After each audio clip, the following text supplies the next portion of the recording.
soy la doctora Dania Prado, ginecóloga obstetra, y el tema de hoy vamos a revisar cáncer de cuello uterino.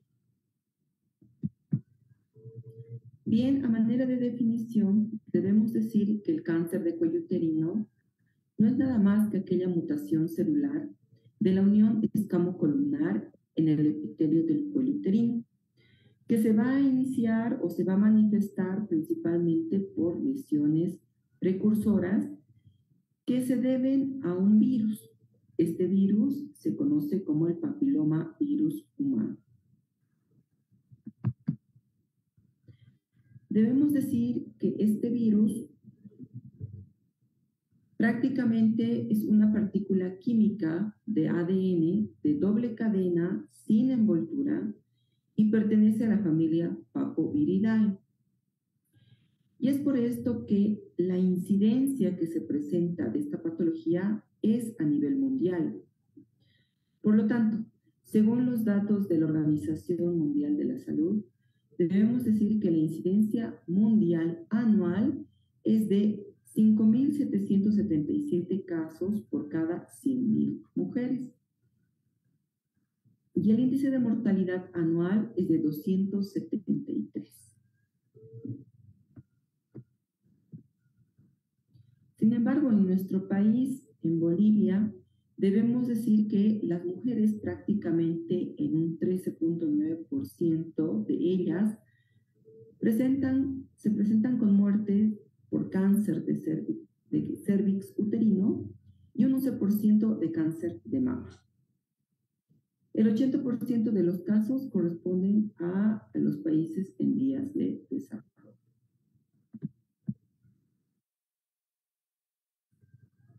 ¿Y cuáles son los factores de riesgo de este virus? Debemos decir que al ser un virus y al tener esta doble cadena de ADN, tiene una alta predilección para la diferenciación del epitelio escamoso, donde va a infectar y va a transformar a las células huésped.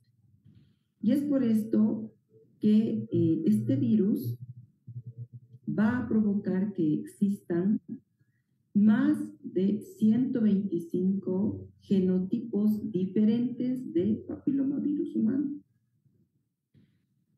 Es por esto que los factores de riesgo importantes para el cáncer de cuello uterino es el resultado prácticamente de una infección a nivel vaginal, a nivel genital por este virus.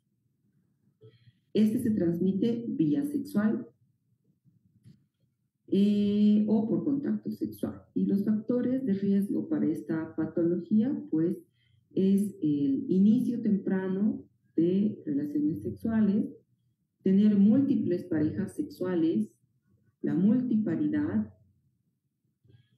obtener parejas masculinas promiscuas, una historia de enfermedades de transmisión sexual, un estrato socioeconómico bajo y la presencia de este virus, del papilomavirus humano. De estas 125 cepas que les había mencionado, o más de 125 genotipos presentes, pues estos marcados en rojo son los más predisponentes o con más alto porcentaje de producir cáncer de cuello uterino. Entonces, dentro de estos genotipos que nosotros vamos a poder visualizar, el 16 y el 18 son los más predisponentes para provocar cáncer de cuello uterino. Sin embargo, existen otras cepas, como ustedes las están viendo, que también están implicados al desarrollo de cáncer de cuello uterino. Y estos se encuentran en un 90% de los casos de cáncer de cuello uterino.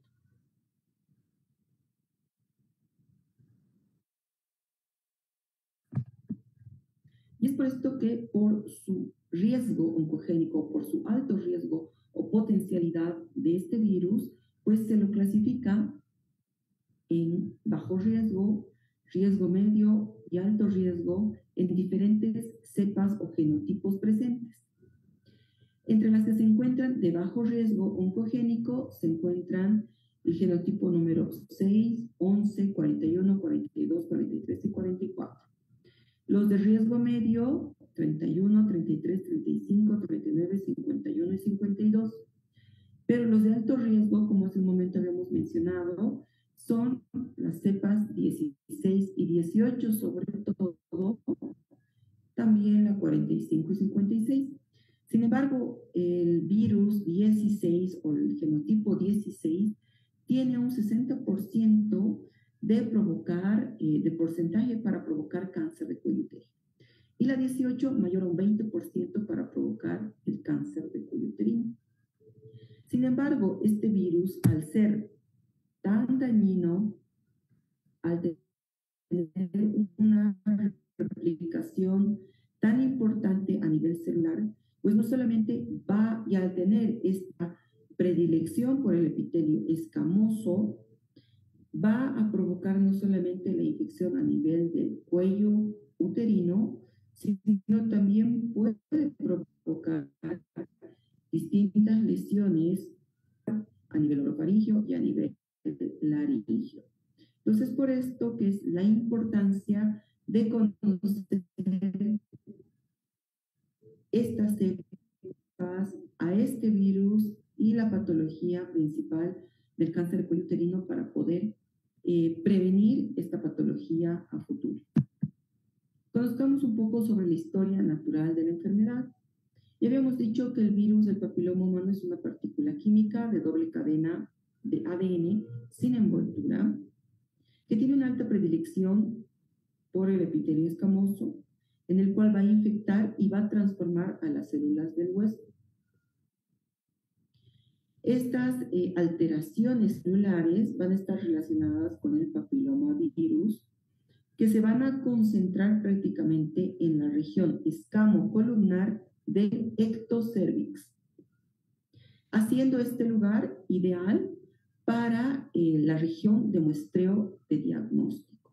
Y es así que debemos decir un cervix normal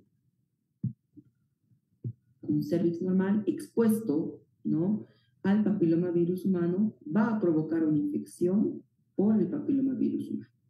Esta infección prácticamente en un 60% de las lesiones de este virus o las lesiones de bajo grado pueden regresar o pueden eliminarse prácticamente por el sistema inmunológico de cada mujer en unos 2 a 3 años. Es decir, que un 60% de ellas desaparecen, dependiendo del estado inmunológico de cada mujer. Sin embargo, cuando ya avanza a una lesión intraepitelial de bajo grado NIC1, ya existen otros cofactores de riesgo que pueden afectar a esta patología para que esta lesión de bajo grado pueda ingresar a las lesiones de alto grado, ¿no? O lesiones prácticamente en esta etapa, en esta transformación, en este cambio o en esta etapa de evolución, un 15% o solo un 15% va a desarrollar estas lesiones de alto grado prácticamente entre 3 y 4 años. Por lo tanto, nosotros a estas pacientes ya en este periodo de tiempo debemos otorgar un tratamiento específico, ya sea medicamentoso o quirúrgico, para evitar que evolucione prácticamente al cáncer invasor. Que si están asociados los genotipos 16 y mujeres, van a progresar en 10 años a un cáncer invasor. Y es por esto que debemos recordar un poco la nomenclatura de las lesiones preinvasivas del papilomavirus humano. Nosotros prácticamente los de anatomía patológica, los doctores de anatomía patológica todavía manejan la neoplasia intraepitelial o NIC, ¿no? Prácticamente estas nos clasifican en NIC1, NIC2, NIC3 y el carcinoma in situ. Sin embargo, hoy en día estas lesiones prácticamente se las conoce como lesiones intraepiteliales de bajo grado o o lesiones intraepiteliales de alto grado. Por lo tanto, debemos decir que UNIC1 ¿no? va a corresponder a una lesión intraepitelial de bajo grado. Y a partir del NIC2, NIC3 y cáncer in situ, se las conoce como lesiones intraepiteliales de alto riesgo. Entonces, iremos describiendo prácticamente las diferentes alteraciones o tipos histológicos que se van a ir presentando por este virus. Y así tenemos dos tipos importantes de carcinoma pavimentoso, donde van a poder discernir o coincidir a nivel de las células escamosas o células epidermoides, que es el tipo más frecuente de producir cáncer cervicouterino. Debemos decir que histológicamente van a estar constituidas por células grandes. Estas células grandes pueden ser queratinizadas o no queratinizadas. Y prácticamente dentro de este grupo también vamos a encontrar a células pequeñas. Cuando hablamos de estas células grandes, nos vamos a referir a las formaciones que pueden infiltrar o pueden ser infiltrativas de forma irregular. Esta irregularidad va a provocar que haya una producción de queratina que constituyan estos globos córneos. Estos globos córneos prácticamente no es nada más que una formación de queratina. Y también pueden existir las no queratinizadas, cuyas células van a ser individuales, sin perlas de córneas. Por lo tanto, esta diferenciación existe a nivel histológico en las células grandes, no así en las células pequeñas. Otro tipo de carcinoma que se presenta a nivel histológico es el adenocarcinoma. Prácticamente el adenocarcinoma va a constituir esta irregularidad de producción de células escamosas epidermoides de dos tipos, las puras y las compuestas. Sin embargo, las de tipo puro son aquellas que tienen una mayor alteración y se presentan en mayor frecuencia, prácticamente más del 80% de los casos. Su característica histológica, vamos a decir que estas son de tipo citológico endocervical que producen o productoras de mucina. Además de tener esta producción de mucina, tienen una característica endometroide de células de tipo claras y de tipo intestinal, o la combinación de ambas.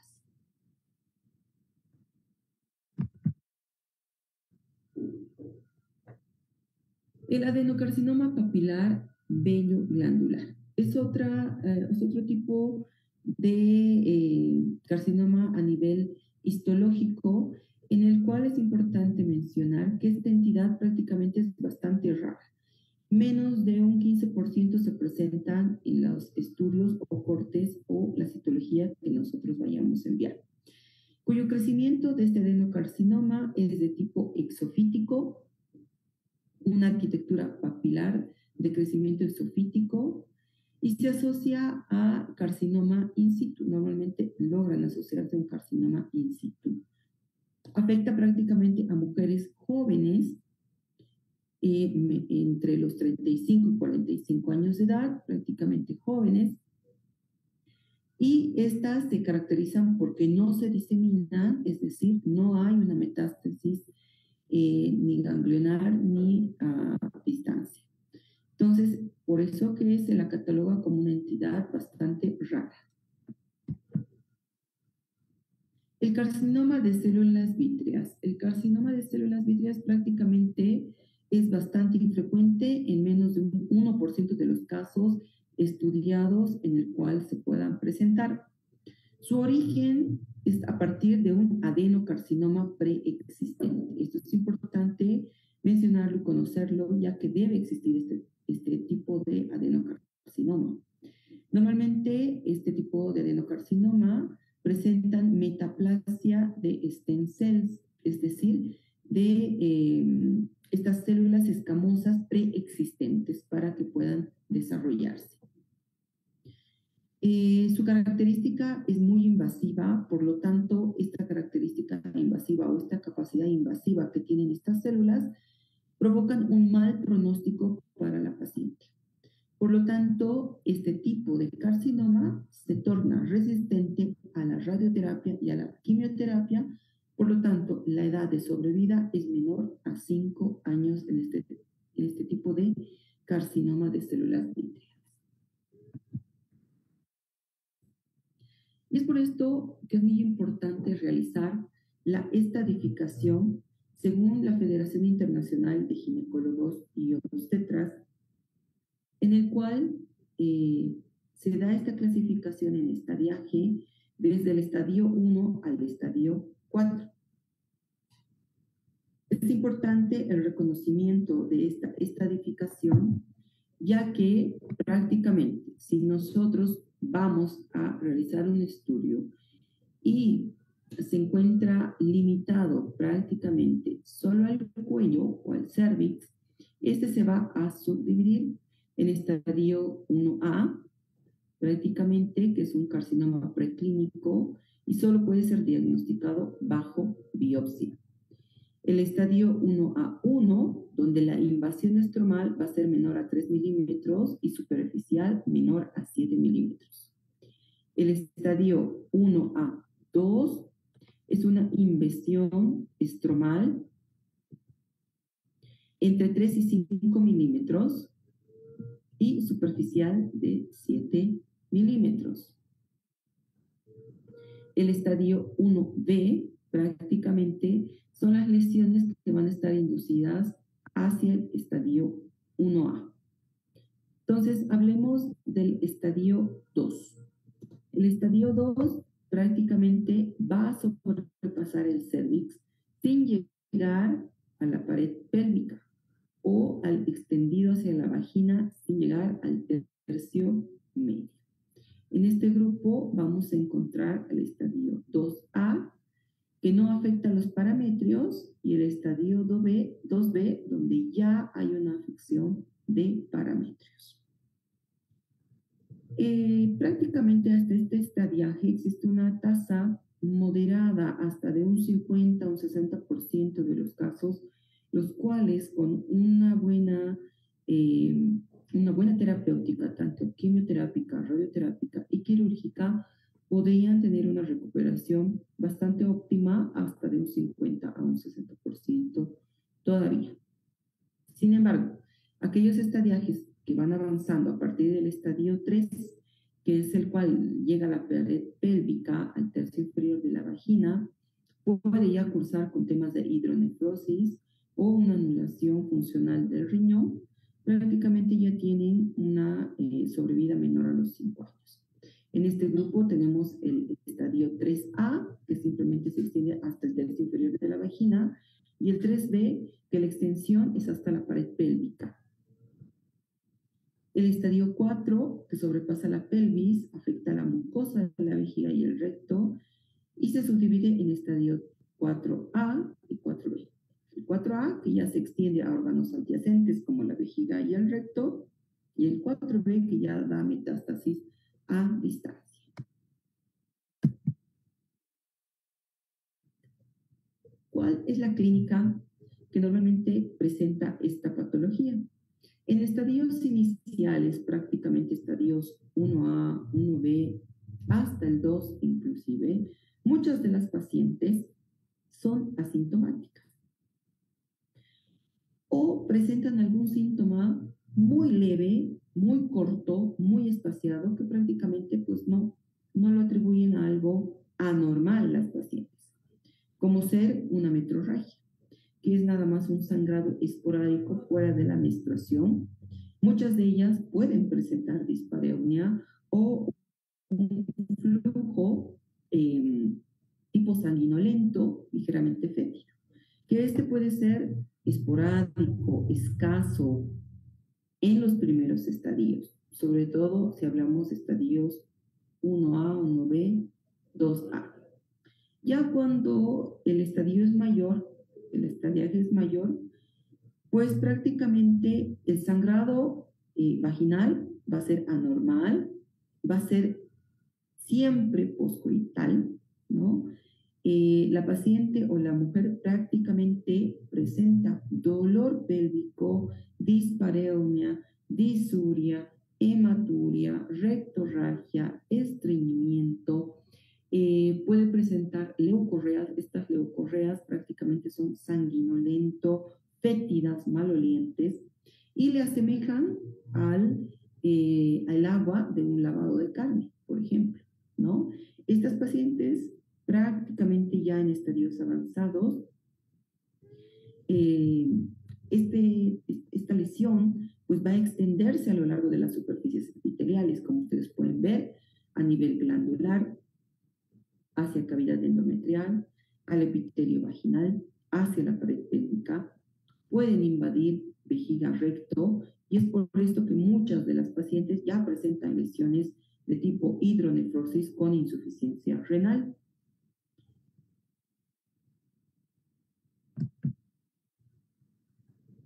Y es por esto que es tan importante el diagnóstico para que se pueda realizar un buen tamizaje en estas pacientes.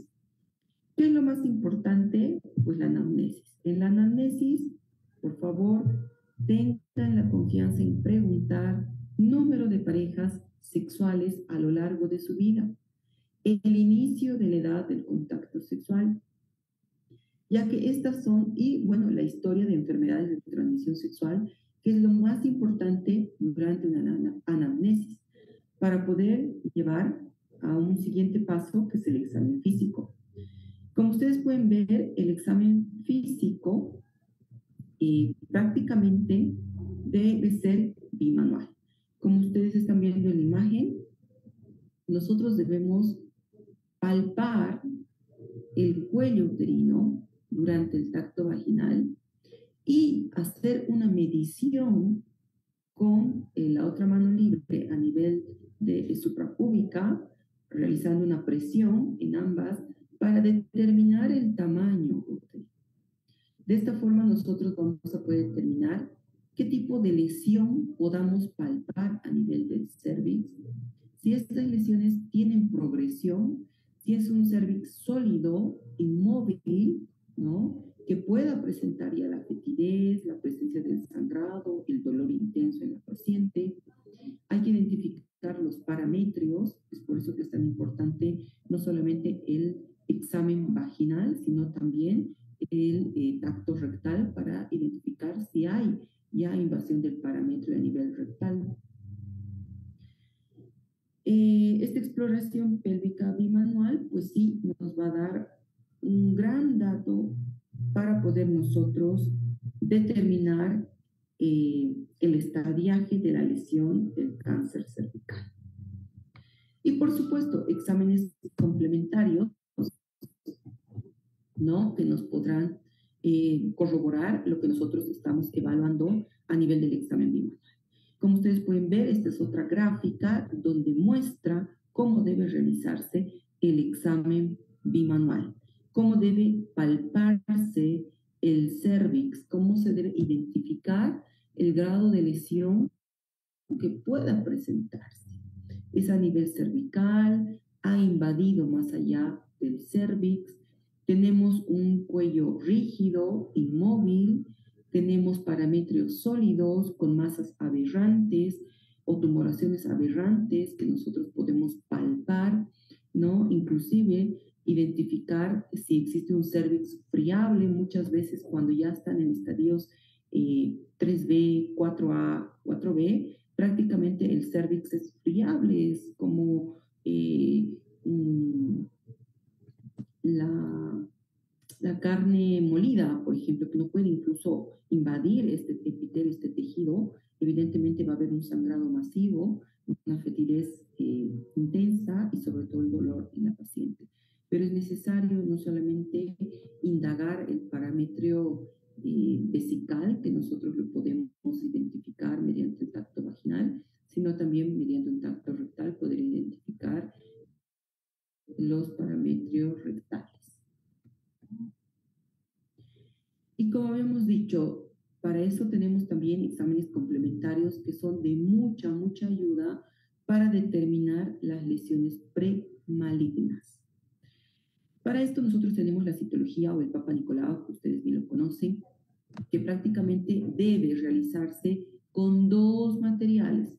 Muchas veces se está acostumbrado a realizar este examen solo con el cepillo de aire. Sin embargo, para hacer un Papa Nicolau adecuado, se debe utilizar primeramente la espátula de aire, que prácticamente nos va a dar la muestra exocervical, y posteriormente nosotros utilizaremos el cepillo, que este va a ir a nivel cervical, ¿no? Intracervical, y podremos tomar la muestra endocervical. Por lo tanto, durante un Papa Nicolau debemos tener dos muestras, exocervical y endocervical, para que nosotros podamos diferenciar. ¿Y qué es lo que se van a observar? Estas células, como ustedes pueden ver, que prácticamente son los coilocitos. Coilocitos presentes únicamente por el papiloma virus humano. Y por supuesto, tenemos otro estudio mucho mejor, complementario, como es la colposcopía. La colposcopía, que prácticamente es un estudio de visión directa con aumento. Por lo tanto, nosotros vamos a poder diferenciar a nivel cervical distintos tipos de células. Dentro de esta célula, pues no solamente la célula, sino también la extensión de la lesión, la superficie, si es una superficie regular, es una superficie irregular, tiene una coloración distinta, una coloración blanca, amarilla, nacarada, tendrán lesiones de tipo mosaico, puntilleo. Este tipo mosaico será superficial, será profunda, será gruesa. Evidenciaremos prácticamente la leucorrea si está presente o el sangrado que pueda presentarse, pero sobre todo visualizaremos la formación de neovasos o nuevos vasos, que estos vasos normalmente son aberrantes, irregulares. Y también la colposcopía nos permite realizar la impregnación visual con ácido acético, ¿no? Para poder tomar la biopsia o utilizar el test de Schiller, que también nos va a poder determinar cuáles son las zonas de mayor riesgo del virus, y por lo tanto podremos tomar una biopsia con la pinza en sacabocados, que es la que nos va, prácticamente la biopsia, nos va a decir qué tipo histológico es la lesión que presenta cada mujer. Y es por esto que durante una biopsia también nosotros debemos clasificar si son células para que se pueda realizar con mayor predilección y facilidad la prevención y el control de estas pacientes. Entonces, ¿qué es lo que se debe realizar? En un primer nivel de atención, prácticamente nosotros debemos realizar la pesquisa de las lesiones premalignas. Para esto se debe realizar el Papa Nicolau y la orientación en las pacientes, que el Papa Nicolau debe ser anualizado. Es importante, como habíamos dicho, la anamnesis, el inicio de la actividad sexual y el número de parejas sexuales. Y si nosotros vemos signos, síntomas sospechosos, pues ya se realizará la especuloscopía. Si nosotros vemos una alteración en el cuello, un cuello friable, un cuello sangrante, con características de neovasos, o un cuello aberrante, prácticamente pues sospechoso de una neoplasia, prácticamente se lo tiene que derivar al siguiente nivel para que se le pueda realizar una biopsia, ¿no? Sin embargo, si nosotros durante el Papa Nicolau vemos que es un PAP positivo, de igual forma se le deberá orientar a la paciente, se podrán realizar otros estudios que tengan una mayor especificidad que el Papa Nicolau, ¿no? Y también se puede derivar a un siguiente nivel de atención. El diagnóstico del cáncer de cuello uterino prácticamente va a depender mucho de la sensibilidad y de la especificidad que puedan presentar las distintas pruebas que nosotros tenemos. Como ustedes pueden observar, la biopsia prácticamente nos da el diagnóstico. Un 99% de especificidad, donde nos va a dar incluso la estirpe citológica que nosotros vamos a poder identificar para poder tratarla. La colposcopía nos da estas imágenes, como ustedes pueden ver hacia abajo, ¿no? Cómo están las lesiones del cuello, los cambios de coloración en el epitelio, el tipo mosaico de mosaicismo que pueda existir. Se puede utilizar el test de Schiller prácticamente, el test de IVA y prácticamente donde son las zonas más sospechosas, pues tomar la biopsia. Y como ustedes pueden ver, un Papa Nicolau pues tiene una sensibilidad baja, prácticamente de un 50%, pero la especificidad es bastante buena. Sin embargo, y por eso que habíamos mencionado, si ustedes encuentran un positivo, si es una lesión de bajo grado o un NIC1, se puede repetir en unos 3 meses como mínimo, posterior a un tratamiento que se pueda realizar, porque prácticamente la mayoría de las pacientes vienen con una infección o una alteración a nivel vaginal y cervical. Sin embargo, si ya nosotros damos con un diagnóstico de lesión intraepitelial de alto grado o NIC2, deben referir a la paciente. Entonces, prácticamente estos son los niveles de atención, lo que se debe realizar en un segundo nivel y en un tercer nivel. Prácticamente en un segundo nivel podemos realizar la biopsia cervical, el estudio histopatológico, dependiendo del tipo de cáncer que nosotros encontremos, prácticamente se derivará al tercer nivel, y el tercer nivel de atención iniciará el tratamiento quimioterápico, radioterápico, quirúrgico o simplemente de cuidados paliativos. Y el tratamiento prácticamente de esta patología dependerá del estadiaje y dependerá de lo que nosotros podemos ofrecer a la paciente. Si nosotros tenemos un NIC3 o un carcinoma in situ, lo que se puede ofrecer a la paciente es una conización. Sin embargo, si se realiza una conización cervical, se debe explicar que dependerá del resultado de patología para ver si nosotros mantenemos con controles periódicos a esta paciente o si la conización o la muestra de conización nos sale infectada o patológico, se procederá a realizar una esterectomía total, vía abdominal o vaginal. Si ya hablamos del cáncer cervicuterino en estadio 1, prácticamente se debe realizar una histerectomía total más salpingoforectomía bilateral. Para aquellos tumores con una invasión más profunda de 3 a 5 milímetros, se deberá realizar una histerectomía radical. Eso significa que se deben extirpar los ganglios linfáticos de toda la región pélvica. Y posteriormente se procederá a la radioterapia. Esta es una imagen de una histerectomía realizada, una histerectomía radical, prácticamente con otras alteraciones, además de un cáncer cervicuterino, como ser los miomas. Para el cáncer estadio 1B, prácticamente se debe iniciar con la radioterapia.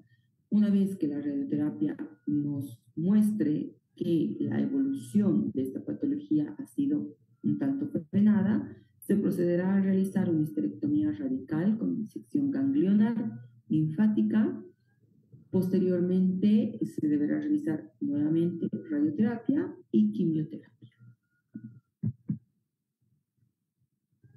Entonces, la exposición de radioterapia a nivel cervicouterino, a nivel pélvico, y la quimioterapia que se dependerá de la estirpe histológica que presente cada paciente.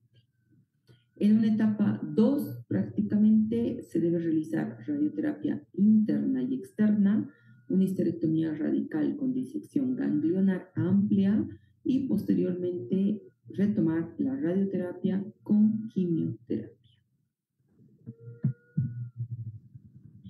El tratamiento para un estadio 2B prácticamente es una radioterapia interna y externa más quimioterapia y bueno, los cuidados paliativos en cada paciente. El tratamiento quimioterápico utilizado, pues son estos los componentes que se utilizan: el cisplatino, que puede ser semanal, el 5-fluorouracilo, el carboplatino, placitaxel, el topotecan, gencitabina, que estos dependerán de la histológica y la utilización de los mismos también dependerá del estadiaje y de cada paciente diferencial. En el estadio etapa 3 prácticamente se realiza la radioterapia interna y externa más la quimioterapia y los cuidados paliativos en estas pacientes. En el estadio 4 prácticamente se debe ofrecer de igual forma a las pacientes, sobre todo la terapia del dolor y la radioterapia, claro que sí, para que no siga avanzando el cáncer, interna, externa más quimioterapia. En el estadio 4B, la radioterapia para aliviar sobre todo los síntomas causados por el cáncer, la quimioterapia y terapia del dolor. Y el pronóstico de estas pacientes sometidas a los distintos tratamientos. Prácticamente, como ustedes habían visto y les había mencionado hace un momento, en una etapa 2 o hasta un estadio 2, hasta un 60% de curación con el tratamiento específico y diferenciado para cada paciente. Tenemos una buena tasa de recuperación, hasta un 85% cuando se detecta tempranamente el estadiaje del cáncer. Y un 30% hasta un estadio 3, con terapia del dolor prácticamente. Pero ya los estadios avanzados 4, prácticamente la tasa de supervivencia es menor a los 5 años, con el tratamiento que ya habíamos mencionado hace un momento para aliviar el tema del dolor prácticamente en las pacientes. Y bueno, prácticamente en este tema lo más importante con nuestros pacientes es enviar el mensaje de prevención. Esta prevención es mediante el uso de preservativo o el anticonceptivo de barrera, ¿no? Acudir a su ginecólogo para sus consultas anualizadas, sus controles de Papá Nicolau, la vacunación contra este virus que ya la tenemos disponible, evitar el consumo del tabaco y la detección oportuna de las lesiones supramalignas para poder asignar un tratamiento oportuno.